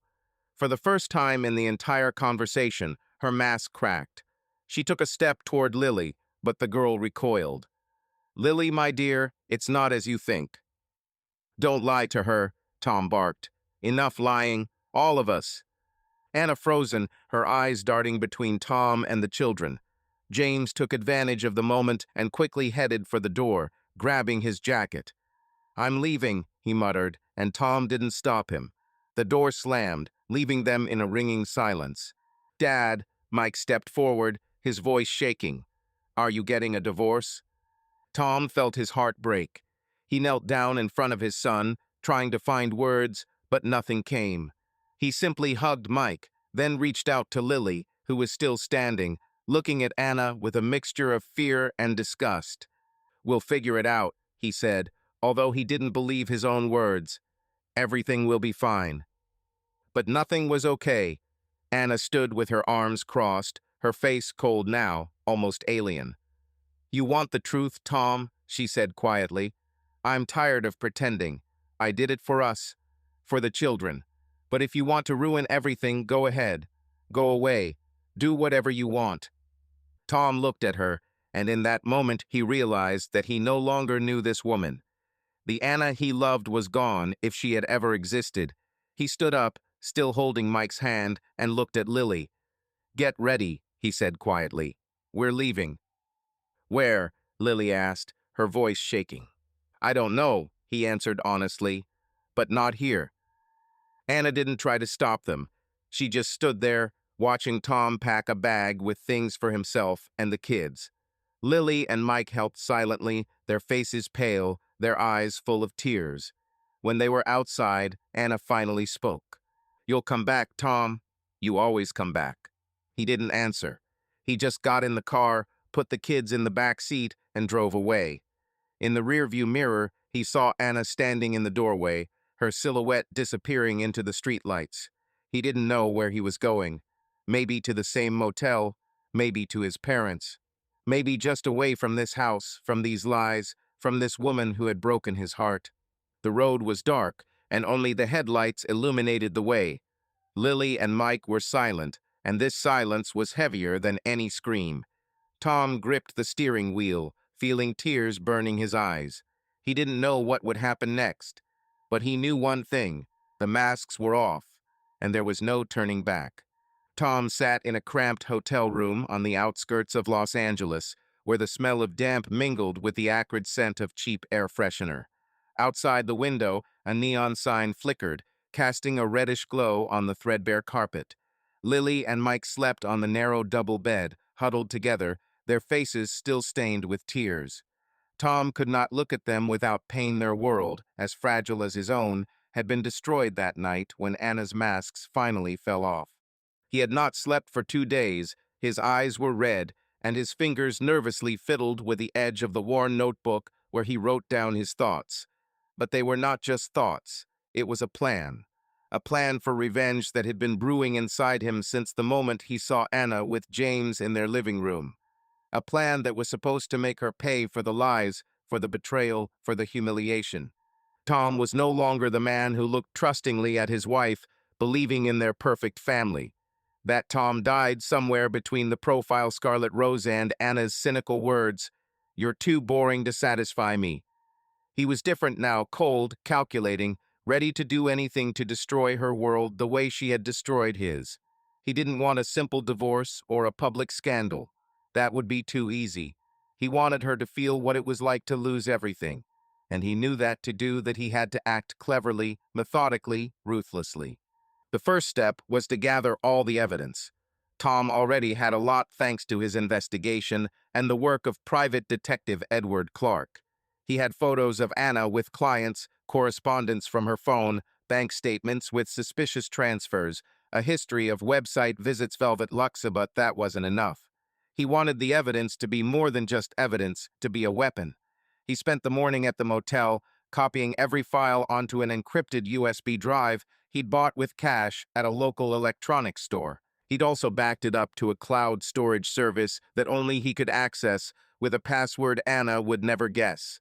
Every photo, every message, every transaction, it was neatly organized into folders labeled with the names of their clients: Greg Farrell, Richard Pierce, James Crow, Kevin Lawrence. He knew these men weren't just casual lovers. They were part of her network, part of her lies, and now they would be part of his plan. Tom knew that blackmail was a risky business. It was dirty, dangerous, even illegal. But he had already crossed the line when he had walked out on his home with his children, leaving Anna alone. The moral principles that had once guided his life now seemed like luxuries he could not afford. He wanted these men, Greg, Richard, James, the others, to feel the same fear, the same vulnerability that he had felt. They had known about her double life, laughed behind his back, taken advantage of his wife while he played the role of the unsuspecting husband. Now they would pay. Not with money, although that would be part of the plan, but with their influence, their connections, their fear. He started with Greg. Tom knew Greg was the weak link. His bragging, his smug smile, his cynical, everyone knew attitude made him the perfect target. Tom called him from a burner phone, bought at the same store where he'd bought the USB drive. He didn't want the call to be traced. Greg answered on the second ring, his voice as cocky as ever. "Yeah, who is it?" he asked, and Tom could picture him sitting in his office, straightening his stupid tie. "It's Tom," he said calmly, although inside he was seething. "We need to talk." Scarlet rose. There was silence on the other end of the line. Tom heard Greg clear his throat, trying to hide his nervousness. "Look, man, I told you it was."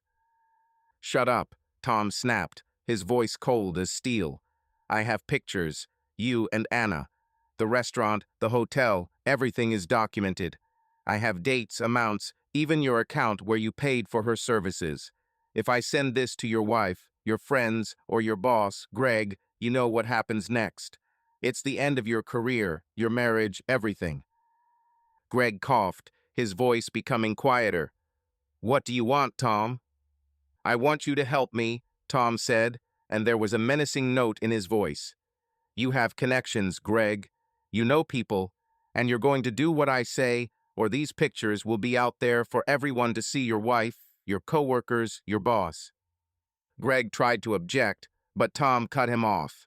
"These are not negotiations. I'll contact you tomorrow. Be ready." He hung up, adrenaline pumping through his veins. It was the first step, and it had worked. Greg was scared, and Tom knew he would do whatever it took.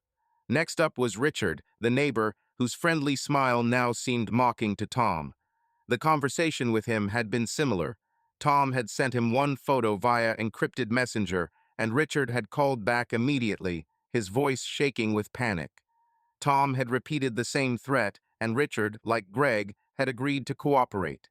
James Crow, the lawyer, had been more difficult, trying to threaten back, but Tom was ready. He had evidence of James's meetings with Anna in hotels, and the mere mention of the photos possibly falling into the hands of his business partners had silenced him. They were all in his hands. They were all afraid, and this was only the beginning. The next stage of the plan was risky, but Tom couldn't stop. He didn't just want to punish Anna, he wanted to destroy her world the way she had destroyed his. And to do that, he needed someone who could take her game to a new level, where she would no longer be in control. Through Greg, who turned out to know more than he was letting on, Tom found a man named Victor, a shady organizer with ties to illegal prostitution rings abroad. Greg introduced them under the guise of a business proposition, and Tom met Victor in a smoky downtown bar, away from prying eyes. Victor was short, with keen eyes and tattoos that peeked out from under the cuffs of his shirt. He spoke softly, but his words were as precise as gunshots.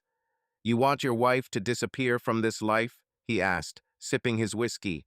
"That can be arranged, but this isn't just a favor. It's business, and business is expensive." Tom didn't flinch.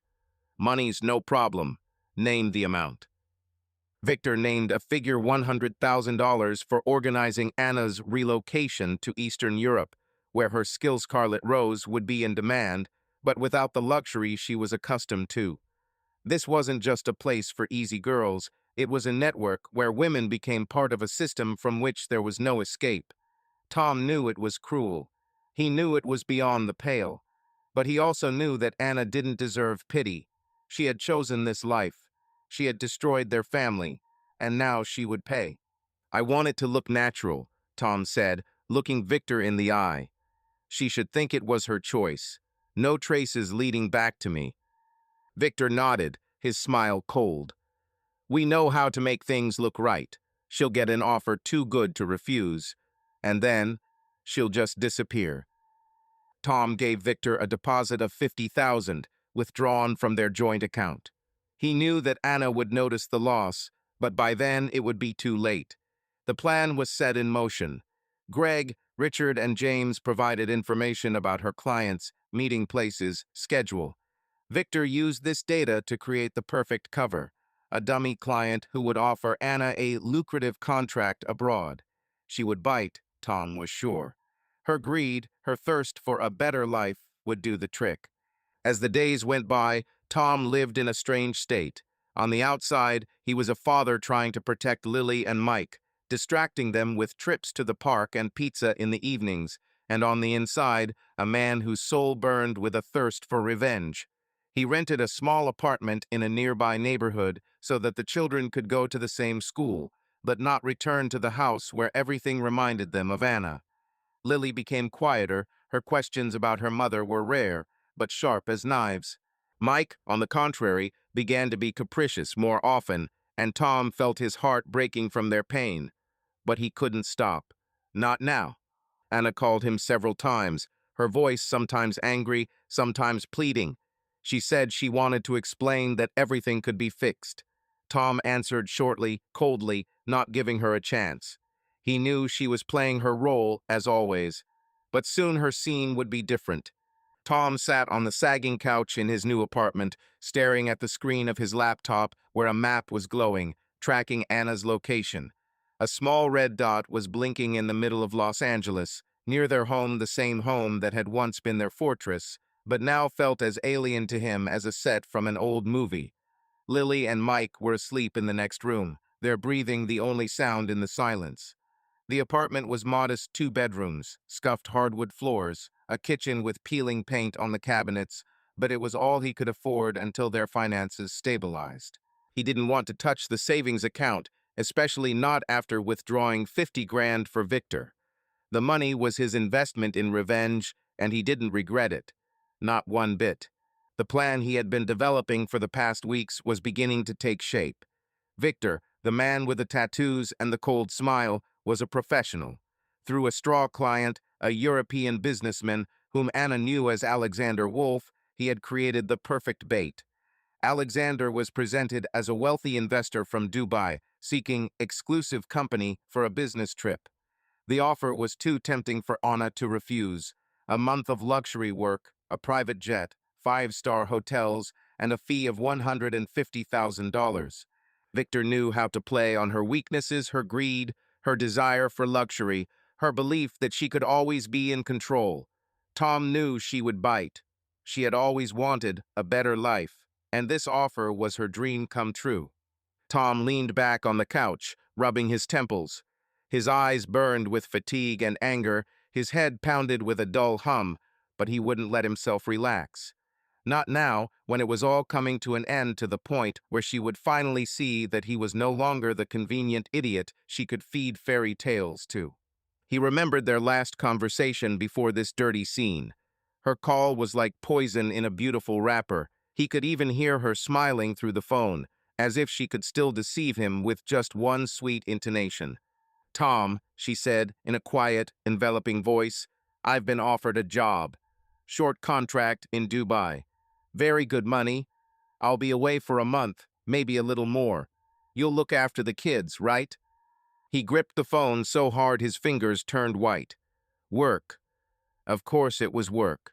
New clients, new beds, new thousands of dollars a night. Work, he asked again, and was surprised at how calmly he sounded. Are you serious, Anna? Are you selling this to me now? She froze for a second. He heard her suck in a breath. Tom, this is a really good chance. For us. For the kids. I'm doing this for them, you know. He almost laughed bitterly, dryly. For them. For Lily and Mike. Do you really think that you can talk this nonsense and I'll nod again? He said, no longer holding back his voice. You study for money behind your husband's back, come home, kiss the children on the forehead, and still dare to sing to me about a good opportunity. For whom, Anna? For whom are you a woman of easy virtue? For the children? Will you tell them later, too? There was a dull, sticky silence on the other end. Tom, please, it's not what you think, she began, but he interrupted her. Shut up, he said evenly, without emotion. You want to run away? Run. You've decided to sell yourself to Dubai. Great. Just don't pretend that all this is for the sake of the family. For them? Don't you dare. You're abandoning your children, Anna. Don't hide behind their names. You're abandoning them for other people's wallets and other people's hands. For your cheap show. He heard her breathing, ragged and pitiful. She wanted to say something, but there were no words. He could almost see her face, her eyes in which, for the first time in all this time, there was no false tenderness left. Only fear. When are you leaving? He asked coldly. In 3 days, she managed. Tom, I'll sort it out. You can handle it. Can I handle it? He chuckled into the phone, short and dry, like spit. Don't worry, Anna. I can handle them. Unlike you. You can go wherever you want, Dubai, London, to hell. But don't you dare lie to me anymore.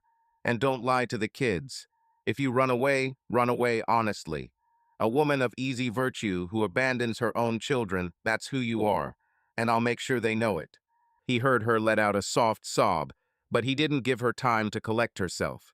Good luck, he said sharply, and threw the phone onto the sofa so hard that it almost slid to the floor.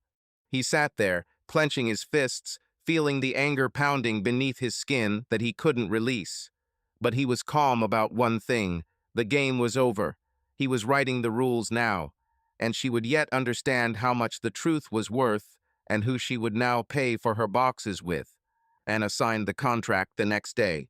Victor told Tom that she had met with Alexander Wolf's representative at a posh cafe in Beverly Hills. The front man Victor hired was a professional. He handed Anna documents that were so carefully drawn up that even a lawyer would not have found a flaw. The contract promised her everything she dreamed of. Luxury apartments, a personal driver, complete confidentiality. Anna, blinded by the numbers and promises, signed it without asking any questions. She did not even notice the fine print, which spoke of additional obligations that would bind her hand and foot as soon as she was abroad. Tom received a copy of the contract from Victor, not the real one, of course, but the one that had been forged for Anna. He read it in the darkness of his apartment and felt a strange satisfaction. Everything was going according to plan. Anna would fly out in 2 days, thinking she was going to Dubai for a month of luxury. In reality, she was headed to a completely different destination, Eastern Europe, where her talents would be in demand, but without the freedom she was accustomed to. Victor assured Tom that it would all look like her own choice. She would board the plane, thinking she was flying to a new life, and only then would she realize she was trapped. Tom felt no remorse. Not now. Not after Anna had cynically thrown it in his face that he was too boring, that she was doing it for a better life. She had destroyed their family, their trust, their home. She deserved it. But even in this whirlwind of rage and revenge, Tom couldn't help but feel a little twinge of pain when he thought of her. Somewhere deep inside, he still remembered Anna who had laughed with him on the beach, who had danced with him in the rain on their first anniversary. But that Anna had been a mirage. The real Anna was Scarlet Rose, the woman who sold their marriage for money and luxury, and now she will pay. The morning before Anna's departure was tense. She arrived at Tom's apartment to say goodbye to the children. Lily and Mike greeted her with a coldness that cut Tom like a knife. They still couldn't forgive her for the night they heard them arguing. Lily, usually so talkative, was silent, clutching her backpack, and Mike hid behind Tom, refusing to look at his mother. Anna tried to hug them, but Lily pulled away, and Mike mumbled something unintelligible and ran to his room. "They're just upset," Anna said, looking at Tom with a slight smile that now seemed so false to him. "Give them time. They'll get used to it." Tom nodded, not trusting his voice. He watched her pack her things, a small suitcase in which she had packed a few dresses and some makeup. She looked as she always did, elegant, confident, with that same smile that had once made his heart beat faster. Now it was a smile that only made him feel disgusted. "I'll be back in a month," she said, smoothing her hair. "This is a good opportunity, Tom. We can pay the mortgage, maybe even take the kids on a trip." He wanted to scream that he knew the truth, that her opportunity was a lie, that she would never return to the life she planned. But he held back. He simply nodded and said, "Good luck, Anna." She left, her heels clicking on the wooden floor, the scent of her perfume lingering in the air, a reminder that she was still a part of his life. But not for long. As soon as Anna left, Tom took action. He knew he had a month to complete his plan and keep himself and the children safe. The first thing he did was contact the lawyer Clark had recommended. Her name was Elizabeth Morgan, and she was known for her toughness in divorce cases. Tom met her at her office downtown, in a formal space with a view of the skyscrapers. Elizabeth was a woman in her 40s, with sharp features and a look that seemed to be able to cut through any lie. "I want a divorce," Tom said, placing the folder of evidence in front of her. "And I want full custody of the kids." Elizabeth leafed through the papers, her eyebrows raising slightly as she came to the photographs and correspondence. "This is impressive stuff," she said, setting the file aside. "With this, we can not only get a divorce, but we can get you full custody. The court doesn't like it when one parent engages in activities like that." "I want it to be quick," Tom said, "and I want her to be able to argue." Elizabeth nodded. "We'll start the process right away. But, Mr. Davis, I have to ask, are you sure you want full custody? This is a big step. The children could." "They shouldn't see her," Tom interrupted, his voice firm. "Not after what she did." Elizabeth looked at him for a long moment, but didn't argue. She simply said, "Okay, I'll get the paperwork ready. You'll get a filing notice next week." While the lawyer was working on the divorce, Tom continued to follow Anna through Victor. He reported that she had boarded a plane safely, thinking she was going to Dubai. In fact, her flight had been diverted to Budapest, where Victor's people were waiting. They were supposed to meet her as representatives of the client and take her to a place she would never choose voluntarily. Tom did not go into details. He did not want to know what exactly would happen to her. He told himself that it was not his concern. She made her choice when she became Scarlet Rose. No, she will reap the consequences. But even in this whirlwind of revenge, Tom couldn't shake off the feeling of emptiness. He looked at Lily and Mike, who were trying to adjust to their new life, and felt his heart squeeze. Lily began to ask questions. Why did Mom leave? Will she come back? Mike, on the contrary, was silent, but his whims and nightmares spoke for themselves. Tom tried to be their support, but every time he hugged them, he felt like he was falling into an abyss. He was destroying their family, even if it was a family built on lies. A week after Anna left, Victor called. His voice was as cold and businesslike as ever. "She's here," he said. "Everything went according to plan. She thinks it's temporary. By the time she realizes it, it will be too late." Tom nodded, although Victor couldn't see him. "Okay," he said. "What next?" "Nothing," Victor replied. "You paid, we did it. If you want us to continue monitoring, it will cost extra." "No need," said Tom. "I got what I wanted." He hung up the phone and looked at the photograph on the table, the one of him and Anna and the kids on the beach. He didn't know why he hadn't thrown it away. Maybe it was because it was the last reminder of who he once was. But he was different now. He was a man who had taken revenge. And yet, looking at Lily and Mike's smiling faces, he felt that revenge had brought him no relief, only emptiness. Tom closed his laptop and went to check on the kids.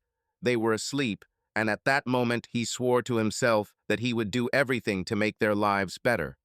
No lies, no betrayal, no Scarlet Rose didn't know what was waiting for them ahead, but he knew one thing: he would no longer be a victim. Ever.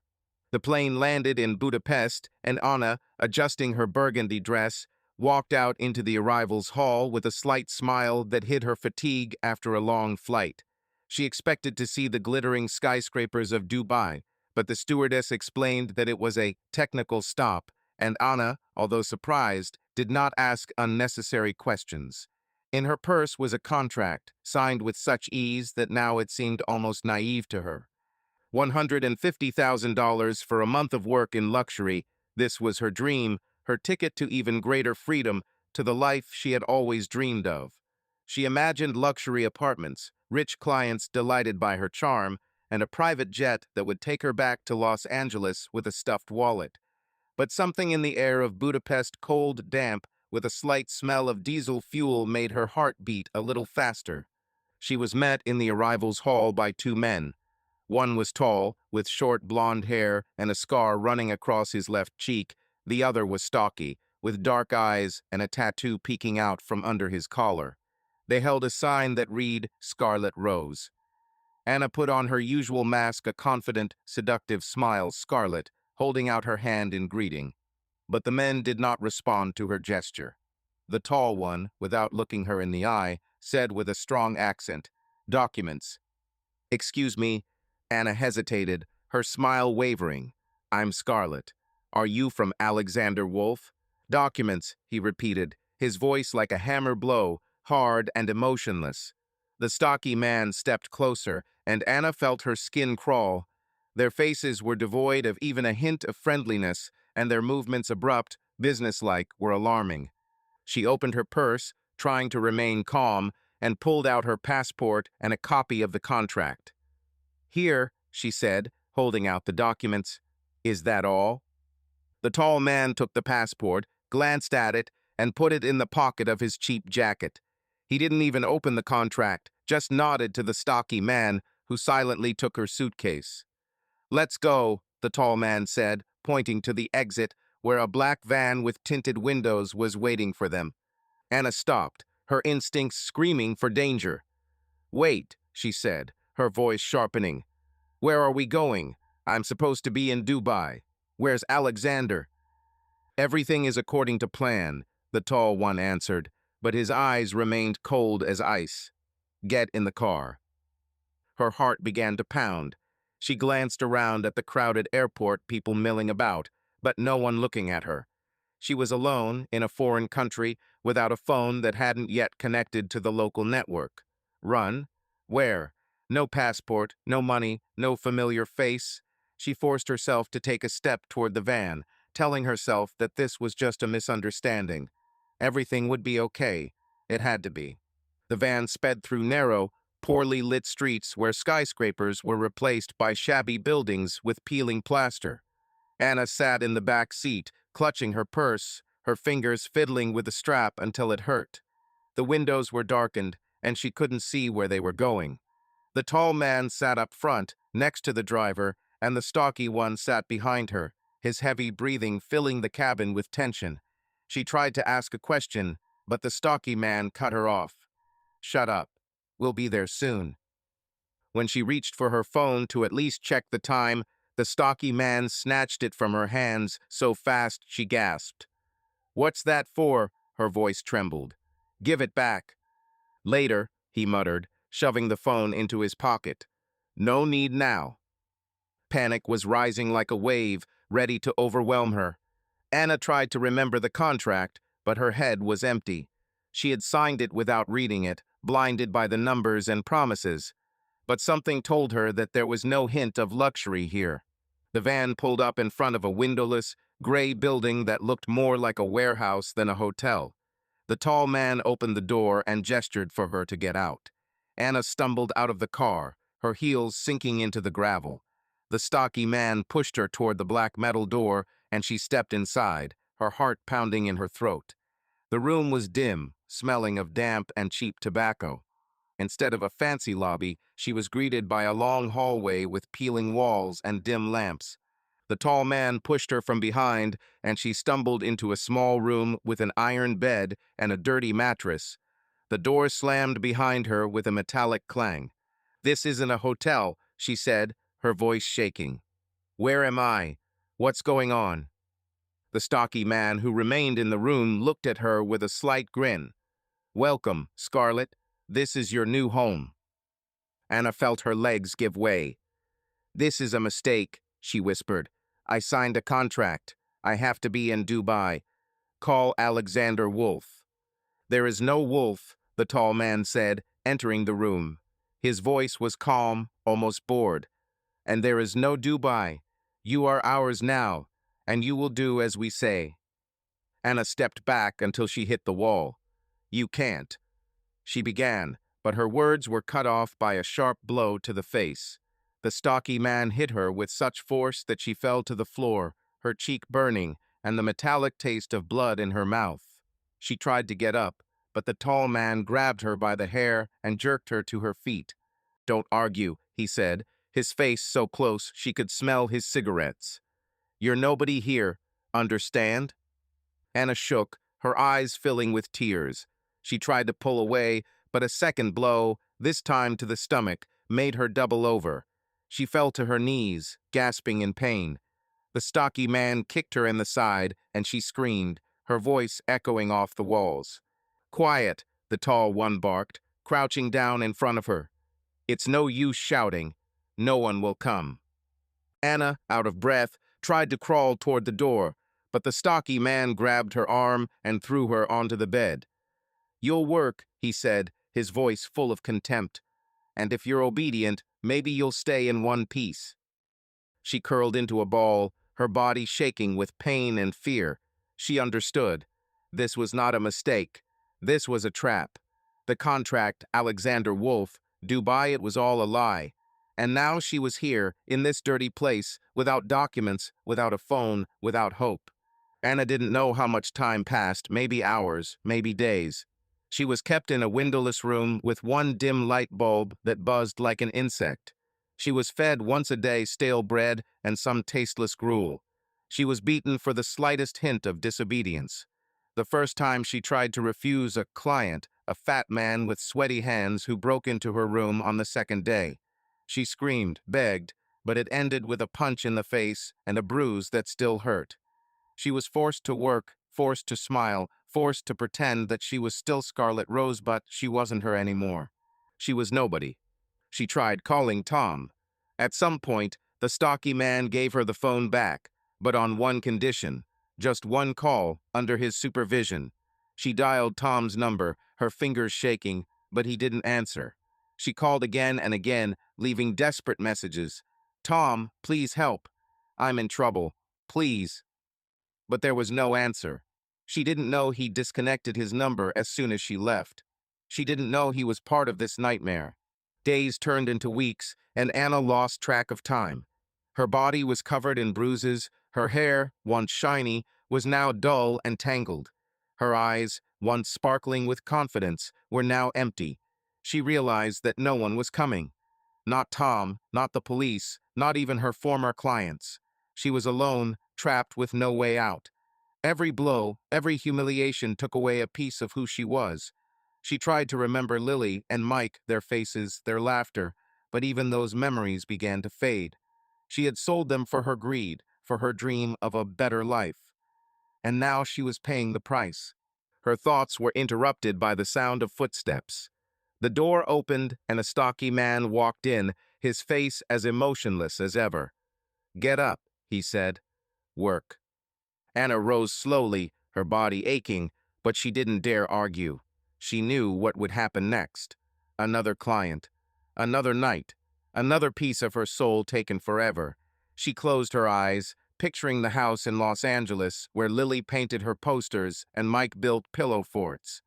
But that house was so far away now that it seemed like a dream, and she was in a hell from which there was no return. The Los Angeles sun filtered through the blinds, casting long shadows across the wooden floor of Tom's new apartment. He stood by the window, holding a cold cup of coffee, looking out onto the street where the neighbors' children rode their bikes, their laughter echoing through the quiet suburb. His own children, Lily and Mike, were at school, a new routine that Tom had painstakingly constructed to give them at least the illusion of stability. It had been 3 months since Anna had disappeared to Budapest, flying off to pursue a dream of a better life that had turned into a trap. Tom knew she wasn't coming back.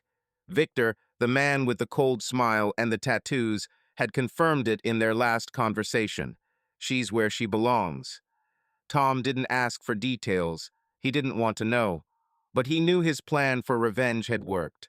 And yet, standing by the window, he felt nothing but emptiness. The divorce went surprisingly smoothly. Elizabeth Morgan, a lawyer with a sharp eye and a steely grip, did everything to ensure that the case was resolved quickly and in Tom's favor. The evidence he and Clark had collected was irrefutable. Photographs of Anna with clients, correspondence, bank transfers, her profile on Velvet Lux. The judge, an elderly woman with tired eyes, heard the case one day and made her decision. Full custody of Lily and Mike went to Tom.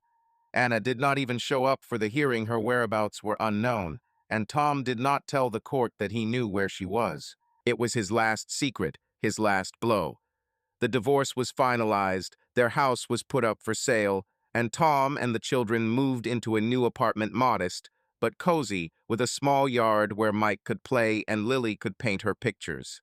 But winning the trial didn't bring Tom relief. He'd expected that when it was over, he'd feel triumphant, liberated, something to fill the void left by Anna's betrayal. Instead, he felt only heaviness. The revenge he'd planned so carefully had turned out to be bitter, not sweet. He'd ruined her life, sent her to the hell she deserved, but it hadn't given him back the family he'd lost. It hadn't given him back the Anna he'd once loved, or erased the pain from Lily and Mike's eyes as they still asked where their mother was. Neighbors and acquaintances who had once been a part of their lives now kept their distance. Richard, the neighbor with the Labrador, no longer said hello when they passed each other at the mailboxes. He looked away, hurrying away, as if afraid Tom would see his shame. Greg, the coworker who bragged about his escapades, took a leave of absence and was rumored to be moving to another state. Even Mark, their mutual friend, stopped calling, limiting himself to short texts apologizing for being busy. Tom knew why they avoided him. They were part of her world, part off Scarlet Rose, and now their faces burned with shame. They knew that he knew, and this knowledge was like an invisible wall separating him from the people he once considered friends. Things had changed at work, too. The coworkers who used to joke with him in the cafeteria now spoke quietly, their smiles strained. Rumors of the divorce and the scandal with Anna had spread quickly, and although no one said it out loud, Tom could feel their eyes on him. He had become an outsider in his own world. Even his boss, usually friendly, called him into meetings less often, as if he were afraid that Tom's personal drama would infect the office. Tom didn't argue, didn't explain. He just did his job, went home, and tried to be the father Lily and Mike deserved. Tom's new life was built around his children. He rose every morning at 6, made breakfast oatmeal for Lily, peanut butter toast for Mike, and drove them to school. He helped Lily with her math homework, even though her questions were getting harder, and he and Mike built model spaceships, trying to distract him from his sad thoughts. On weekends, they went to the park or to a pizza place, where Mike could play arcade games and Lily could draw in her notebook. Tom tried to fill their days with joy, but every time he looked at them, he saw a shadow of pain in their eyes. Lily had become quieter, her laughter a rare occurrence. Mike, on the other hand, became more capricious, and his nightmares returned almost every week. "Dad, is Mum coming home?" Lily asked one evening as they sat at dinner. Her voice was so quiet that Tom could barely hear her. She was staring at her plate, not looking up. Tom froze, his fork hanging in midair. He didn't know what to say. A lie would have been easier, but he couldn't lie to them the way Anna had. "I don't know, dear," he said at last, "but we're together, and I'll always be with you." She nodded, but her eyes were filled with tears. Mike, sitting next to her, silently took her hand, and Tom felt his heart squeeze. He wanted to give them more, wanted to erase their pain, but he didn't know how. All he could do was be their anchor in this storm. Tom tried to build a new life, but inside he was empty. Revenge, which seemed like the only way to regain control, brought him nothing but emptiness. He often woke up in the middle of the night, staring at the ceiling, wondering if he had done the right thing. He had sent Anna to hell, but it hadn't brought him back to happiness. It hadn't brought back his family. He thought about her, not about Scarlet Rose, but about the Anna he once knew. About the one who laughed on the beach, danced with him in the rain, held Lily in her arms at the maternity hospital. Somewhere deep inside, he still loved her, and that love was a poison he couldn't eradicate. He began seeing a psychologist, not for himself, but for the children. But the doctor, an elderly woman with a soft voice, insisted that he come to the sessions too. "You can't be a support system for them if you're falling apart," she said, and Tom didn't argue. In the sessions, he talked about the pain, the betrayal, the revenge, but each time he left with the same feeling of emptiness. The psychologist asked him if he regretted what he had done, but Tom couldn't answer. He didn't regret it, but he didn't feel satisfied either. He just existed. One evening, after the kids were asleep, Tom sat on the balcony with a bottle of beer, looking at the stars. The sky was clear, and somewhere in the distance, cars hummed, reminding him that life went on. He thought about the future, about raising Lily and Mike, about giving them everything he could. He thought about learning to live without Anna, without the pain that still lingered in his chest. He knew it would be a long time, maybe years, maybe a lifetime, but he was ready. For the kids, for himself. Tom finished his beer and went back into the apartment. There was a photograph on the table, the one from the beach in Malibu. He picked it up, looking at the smiling faces of Lily and Mike. Anna was there, but her smile seemed alien to him now. He put the photograph in the drawer, closed it, and went to check on the children. They were sleeping, their breathing even, and in that moment, Tom felt something like hope. Maybe happiness would never return, but he would build a new life. For them, and maybe one day for himself. Budapest was immersed in a cold autumn fog that clung to the peeling facades of old buildings. In one of them, hidden behind an inconspicuous door with no sign, there was a world that no one spoke of out loud. It was not just a room, it was a cage, disguised as luxury. Silk curtains, crystal chandeliers, soft carpets, all this created the illusion of wealth, but behind this gilding hid a cruel truth. Here, women like Anna became commodities, deprived of a voice, freedom, and hope. Anna, once brilliant Scarlet Rose, was now a shadow of her former self. Her hair, once shiny as chestnut silk, was matted and dull. Her eyes, so full of life, now stared into space. The bruises on her body, hidden under a thin layer of makeup, were a constant reminder of the price of her greed. Every day was the same. In the morning, she was woken by a rough knock on the door, where another client was waiting, a man with cold eyes and a demanding tone. She was forced to smile, to pretend, to play the role she had once chosen for herself. But now it was not a game. It was a prison. Her passport, her phone, even her name all taken away. She was just girl number 7, as the stocky guard with a tattoo on his neck called her. She tried to resist in the first days, screaming, banging on the door, begging to be let go. But each of her protests ended with a blow to the face, to the ribs, to the back. Now she was silent, her spirit broken, like fragile glass shattered on concrete. Clients came and went, their faces a blur. Some were rude, others indifferent, but they all looked at her as if she were an object, a commodity bought with money. Anna learned to tune out, her mind wandering to memories of Los Angeles, of Lily and Mike, of the home she had lost. But even those memories grew fainter, like faded photographs. She called Tom on the rare occasions she was allowed to use the phone, but he didn't answer. His silence was louder than words, and with each passing day she realized more clearly. He knew. He was part of this, and he had left her here in this hell of her own choosing. It was a warm evening in Los Angeles, with a light breeze that carried the scent of blooming jasmine. Tom sat on the balcony of his modest apartment, a stack of old family photographs on the table in front of him. Lily and Mike were asleep in their rooms, their breathing the only sound in the silence. There was a metal bowl of smoldering coals on the table, and Tom slowly held the photographs up to it, one by one.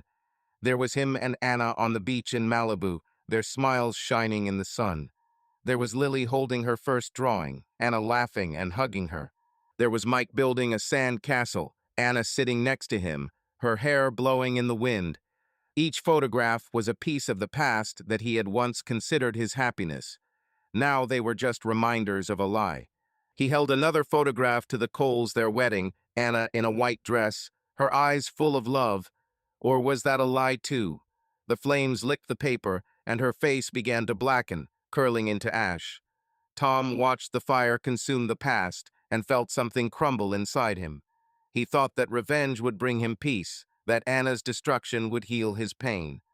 But instead, he felt only an emptiness that grew with each passing day. He had won a divorce, full custody of the children, a new life. But the victory was bitter, like the ashes that settled in the bowl before him. Lily and Mike became his only anchor. He did everything to make their life normal, drove them to school, helped them with their homework, took them to the park where they could forget about the pain, if only for an hour. But he saw how they changed. Lily became withdrawn, her questions about her mother stopped, but her eyes spoke louder than words. Mike, on the contrary, became capricious more often. His nightmares returned with renewed vigor. Tom tried to be everything to them, father, mother, friend, but he knew that he could not fill the void left by Anna. He could only try. Neighbors and former friends continued to avoid him. Richard, Greg, Mark, they all disappeared from his life, like shadows dissolving in the light of day. Their shame was palpable, their silence an admission of guilt. Tom did not seek their company. He did not want their apologies. All he wanted was to move forward, for the children, for himself. But every step forward was like walking on glass. Every glance at Lily and Mike reminded him of what he had lost, of what he had destroyed. The evening dragged on, and Tom sat on the balcony, looking at the last photograph. It was a picture from their last trip to Disneyland together. Anna was holding Mike on her shoulders. Lily was pulling Tom by the hand toward the rides. They were all laughing. Tom stared at that picture for a long time, his fingers shaking. He wanted to throw it in the fire like the others, but something inside him stopped. He couldn't. Not because he still loved Anna, that love had died somewhere between her lies and his revenge, but because that picture was of Lily and Mike, their joy, their innocence. He couldn't burn it. He put the photo down and took out his phone. His fingers hovered over the screen. He knew the number, the one Victor had given him, the number he could use to contact the people holding Anna. He hadn't called it since she had flown away. He told himself that she deserved everything that had happened to her. She had betrayed him, betrayed their family, sold their lives for money and luxury. But now, looking at the ashes in the bowl, at the emptiness in his heart, he felt something new. Not pity, not forgiveness, but weariness. Weariness from hatred, from pain, from this endless circle of revenge. He dialed the number. The beeps seemed endless until Victor's familiar voice, cold and businesslike, came on the other end. "Yes?" "It's Tom," he said, his voice quiet but firm. "Let her go." There was silence on the line. Then Victor snorted, as if he couldn't believe his ears. "Are you serious? After everything you paid, she's where you wanted her." "I know," Tom said, his fingers tightening on the phone. "But she got what she deserved. Let her go. Give her her passport. Let her go." Victor paused, then said, "It's your money, your decision. But do you understand that she won't come back to you? She's broken." "I don't want her to come back," Tom replied. "Just let her go." He hung up without waiting for an answer. His heart was beating hard, but he felt a slight sense of relief, as if an invisible weight had been lifted from his shoulders. He didn't know if they would really let her go, or where she would go if they did. But he had done the best he could. He didn't want to be part of her hell anymore. He wanted to live for Lily, for Mike, for himself. Anna sat in her caged room, her body aching from new bruises and her eyes empty. She heard footsteps outside the door and tensed, expecting another client. But instead, a tall man with a scar on his cheek walked in. He threw her passport and an old bag onto the bed. "Get ready," he said, his voice emotionless. "You're free to go." Anna froze, not believing it. "What?" "Go away," he repeated, "and don't come back." She grabbed the passport, her hands shaking. She didn't know why, didn't know who had done it, but she didn't ask questions. She ran out of the room, her legs barely holding her up, and found herself outside, the cold wind blowing into her face. She was free, but it was an empty freedom. She had nothing, no money, no home, no family. She was alone in a strange land, her body covered in scars and her soul in pieces. Tom walked back into the apartment, turned off the light on the balcony, and looked at the children sleeping. Lily was hugging her teddy bear, Mike was curled up under the blanket. He sat down next to them, his hand gently touching their hair. He knew that justice had found its way. Anna had paid for her betrayal, but this justice did not fill the emptiness in his heart. It only made it deeper. He looked at the photograph he had failed to burn and realized that revenge had never been the answer. The answer was here, in these two children, in their future, in their love. And he would live for them, even if this emptiness remained inside him. Justice always finds a way, but inside it always leaves a void. Well, that's it, or almost it. You know, the end is just a new starting point. Until next time. Subscribe to our channel so that your love doesn't cheat on you, and go ahead and listen to the next story, because this story is nothing compared to the next one. If you're under 18, don't even think, click to the next one.